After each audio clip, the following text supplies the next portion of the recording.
I remember the doctor came right to us and said, "I'm so sorry to tell you, but you have a 6-centimeter tumor in your head." You know, and then at that moment, it's like, I don't even know how to describe it.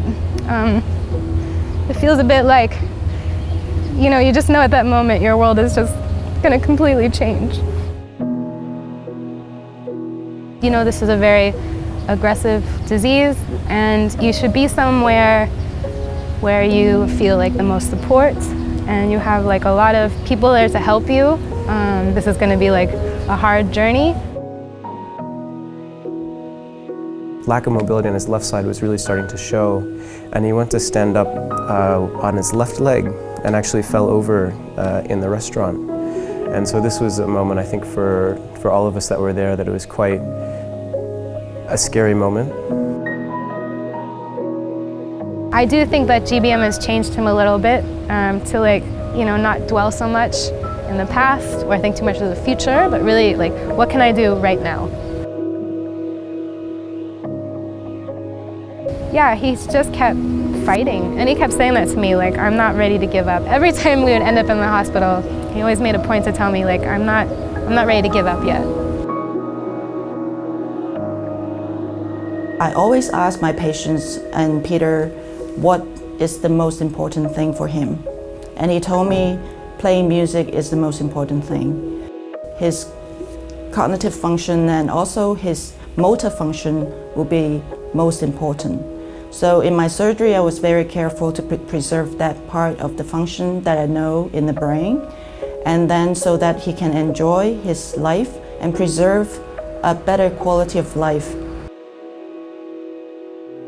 It's so important because while Pieter was fighting this disease, he was able to lead the quality of life that he wanted to.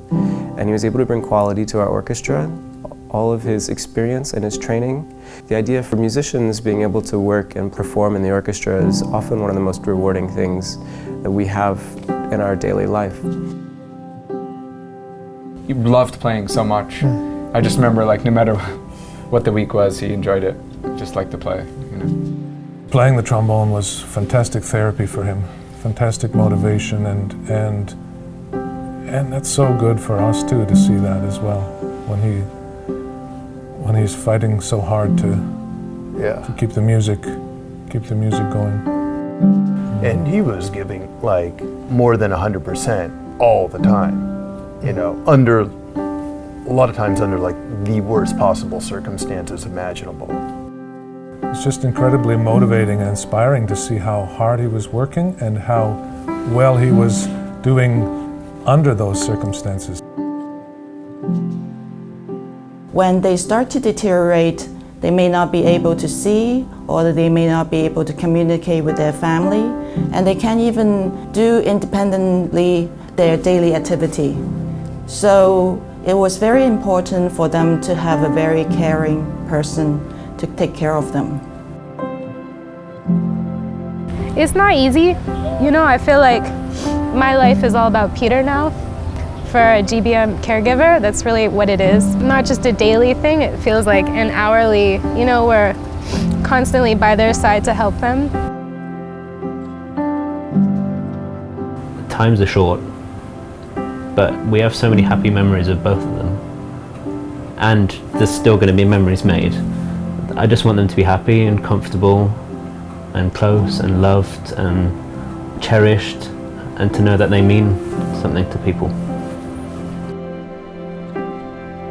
There are many people living with cancer, you know, in Hong Kong. You know, people, we're probably passing them on the street and we have no idea, you know. I know Pieter's is a lot more obvious, but still, I think it's important to try to keep as normal of a life as possible. Finally, the best thing happened is when I started asking people for help, because I really needed help. Because for GBM, you need a lot of help. You know, it definitely takes a lot of people to care for GBM patients.